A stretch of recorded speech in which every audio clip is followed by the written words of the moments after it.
Entrepreneur, comment remplir correctement votre déclaration d'impôt sur le revenu?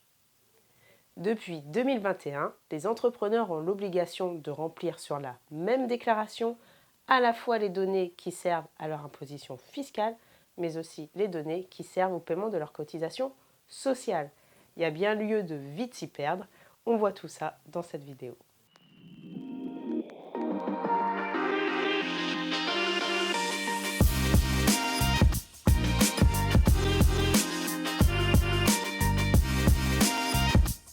Je suis Solène Coriol, expert comptable, commissaire aux comptes, coach pour entrepreneurs. Passionnée par l'entrepreneuriat, je considère qu'une partie importante de mon métier et de ma mission de vie est de partager avec les entrepreneurs ambitieux mes connaissances en fiscalité, en finance d'entreprise, en ressources humaines. Je suis désolée, ça fait bien un mois que je n'ai pas publié de vidéo, mais j'espère que celle-ci vous plaira et je vous promets que les prochaines arriveront très vite. Petit rappel quand même, je suis dirigeante de Koi Finance, une société d'expertise comptable qui met l'accent sur la proximité client. Koi Coaching, une société d'accompagnement à la création d'entreprises. Et je développe une offre de formation spécialement destinée aux entrepreneurs. Tous les liens sont dans la description. Cette semaine, on s'intéresse au volet fiscal avec la nouvelle déclaration d'impôt sur le revenu. Alors, cette vidéo s'adresse aux indépendants affiliés au régime général des travailleurs indépendants. En français, sont concernés essentiellement les gérants de SARL, EURL. Sont pas concernés les micro-entrepreneurs, tout simplement parce que pour eux, il n'y a rien qui change. Et ne sont pas concernés non plus les travailleurs assimilés salariés, donc les présidents et directeurs généraux de SAS, parce que pour eux, c'est comme pour tous les salariés. Alors, pour les gérants indépendants maintenant, qu'est-ce qui change? Eh bien, jusqu'à l'année dernière, on déposait deux déclarations. Il y avait la déclaration d'impôt sur le revenu et à côté de ça, il y avait la déclaration sociale des indépendants qui permettait de déclarer les revenus aux URSSAF, aux caisses de retraite. Dorénavant, tout est inscrit sur la même déclaration et c'est ensuite l'administration fiscale qui fait le dispatch avec les différents organismes sociaux. Du coup, on va voir apparaître de nouvelles rubriques sur notre déclaration. Le tout est de correctement les compléter. Le premier élément à indiquer est votre rémunération.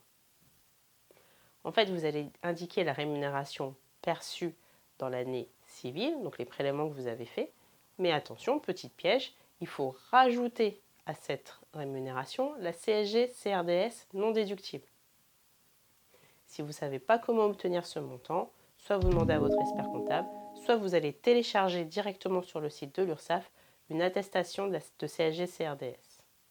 Je prends ma rémunération, je rajoute ma CSG-CRDS non déductible. Et je rajoute mes cotisations facultatives non déductibles.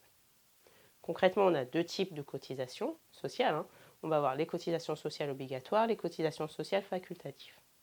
Dans les cotisations sociales facultatives, certaines sont dites Madelin. Les Madelins, pas de souci. Le montant qui excède la part déductible au titre du Madelin ou le montant qui n'est pas Madelin doit être réintégré à la rémunération. J'espère que je ne vous ai pas perdu.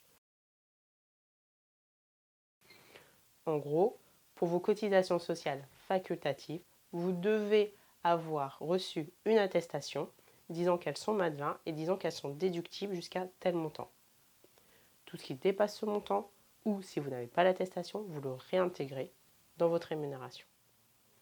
Donc finalement, la rémunération reconstituée, c'est le montant des prélèvements, plus la CSG-CRDS non déductible, plus les cotisations sociales facultatives non Madelin. Tout ça, je l'indique en case 1GB. Les autres données qui vont être complétées sont regroupées dans la partie données complémentaires de la déclaration des revenus des indépendants. Là, vous allez indiquer les dividendes qui dépassent 10% du capital social. Par exemple, si j'ai mis 1000 euros de capital social, 10% 100 euros, je me suis versé des dividendes de 10 000 euros, je vais déclarer 10 900 euros. Ces dividendes, je vais les déclarer en case DSAA. Vient ensuite les cotisations.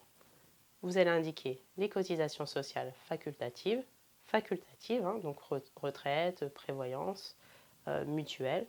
toutes, qu'elles soient Madelin ou non Madelin.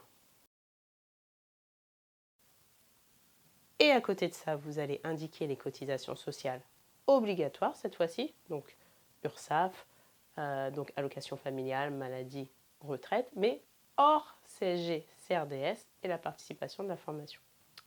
Concrètement, vous allez reprendre l'ensemble des cotisations sociales que vous avez payées dans l'année. Donc ça va être essentiellement l'URSSAF ou la CIPAF par exemple.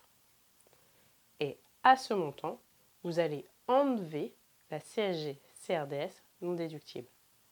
Je vous ai dit tout à l'heure, soit vous demandez ces montants à votre expert comptable, soit vous allez sur le site de l'URSSAF, vous téléchargez une attestation et vous connaîtrez les montants. Bon, là, je vous ai déjà dit beaucoup de choses, mais j'espère que vous êtes encore avec moi. Une dernière info, vous pouvez aussi avoir cotisé pour votre épargne retraite, notamment à des plans d'épargne retraite, tout simplement. Ces informations sont aussi à indiquer en case 6RS ou 6NS. Pas de panique si vous ne vous souvenez plus des montants. En général, ça va être pré-rempli sur votre déclaration. Il y a très rarement des bugs sur cette partie. Voilà, j'espère que cette vidéo vous aidera à mieux compléter votre déclaration d'impôt sur le revenu. Vous le savez, si vous avez la moindre question, vous pouvez me l'indiquer en commentaire ou me l'envoyer par mail à communication@coy-finance.fr. Je renouvelle mon appel à votre aide. Continuez s'il vous plaît de m'indiquer en commentaire les sujets que vous aimeriez que je traite. C'est vraiment ça qui me permet d'avoir des idées et ensuite de faire vivre cette chaîne. Enfin, si vous aimez ma pédagogie, je serais ravie de vous accueillir dans l'une de mes formations. Les liens sont dans la description. Si ce n'est pas déjà fait, pensez à vous abonner, à activer les notifications. Moi, je vous promets très vite de nouvelles vidéos et je vous dis à très vite.